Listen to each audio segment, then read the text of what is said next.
কি মাছ নেই এখানে। বড় মাঝারি ছোট আকারের হরেক রকমের সামুদ্রিক মাছে ভরপুর। বঙ্গোপসাগর থেকে সংগ্রহ করা ইলিশ, লইট্টা, ঢেলা, রূপচাঁদা, মেদ, কোরাল সহ বিভিন্ন প্রজাতির সামুদ্রিক মাছ বিক্রি হয় পাইকারি এই মাছের আড়তে। ইলিশ মাছ, কাউয়া মাছ, ঝাটকা, বিভিন্ন ধরনের মাছ নিয়ে আসছে। সামুদ্রিক এসব মাছের দেখা মিলবে পিরোজপুরের পাড়েরহাট মৎস্য অবতরণ কেন্দ্রে। আগের দিন বিকেল থেকেই জেলেরা মাছ ভর্তি ফিশিং ট্রলার নিয়ে হাজির হন কেন্দ্রের জেটিতে। এরপর মাঝরাতে ট্রলার থেকে মাছগুলো নামিয়ে সাজিয়ে রাখেন বিক্রির জন্য। ভোর হওয়ার সাথে সাথে ক্রেতা বিক্রেতাদের হাঁকডাকে মুখর হয়ে ওঠে পুরো আড়ত। তবে গত বছরের থেকে এবছর মাছ কম বলে আক্ষেপ জানান জেলে ও মাছ ব্যবসায়ীরা। এবছর পণ্য হিসেবে মাছ পণ্যের দামটা খুবই কম, যা বলার মতো না। মনে করেন এই পর্যন্ত 22 দিনের অবরোধের পর যে মাছের একটা আমদানি থাকা দরকার ছিল, সে তুলনায় মনে করেন 70% আছে, মনে করেন 30% ডাইরেক্ট মাইনাস। মাছ একটু কম, শীতকাল তো, শীতকালে মাছ একটু কম থাকে। বর্তমান গভীর পানিতে মাছ, আর যার জন্য মানুষ তো 2 দিন চালাই তারপর যে মাছ মারতে হয়। কিন্তু অনেকে টাকা পয়সায় ঋণ হয়ে কিন্তু এখন মাছ এত পরিমাণ কম, যে বছরটা যায় ওই বছরটাই ভালো যায়, কিন্তু এই বছরে এত কম এরকম কোন সময় আমরা দেখি নাই। বিভিন্ন এলাকা থেকে মৎস্য ব্যবসায়ীরা ব্যাটারি চালিত ভ্যান, পিকআপ কিংবা নৌপথে ট্রলার যোগে মাছ কেনার জন্য ছুটে আসেন পাড়েরহাটের মৎস্য বন্দরে।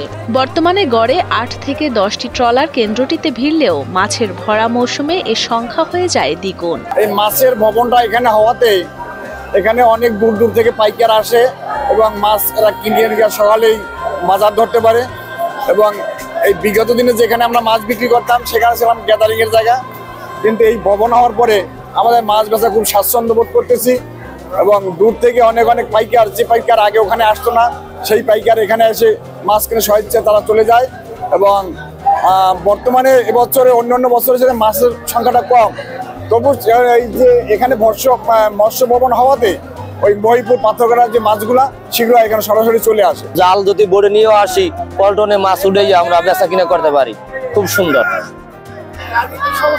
আগে সমস্যা ছিল আপনার শর্টের সমস্যা, জায়গায় সমস্যা ছিল, কুলে বেশি মাছ আনলে কম কম মাছ উঠান লাগতো, বেচা কিনে আস্তে আস্তে হয়তো 2 দিন বই বাজার দেওয়া লাগতো।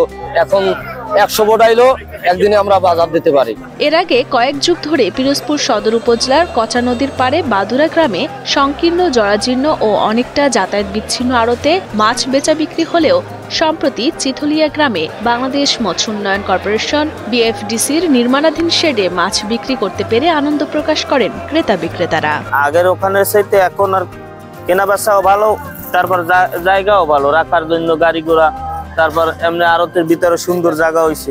আগের চাইতে আমাদের অনেক সুযোগ সুবিধা হয়েছে, যে আমরা পাকা রাস্তা পাইছি, পাকা জায়গা পাইছি এবং আমরা সর্ববিষয়ে ভালো আছি, কেনা বেচা সর্ববিষয়ে ভালো।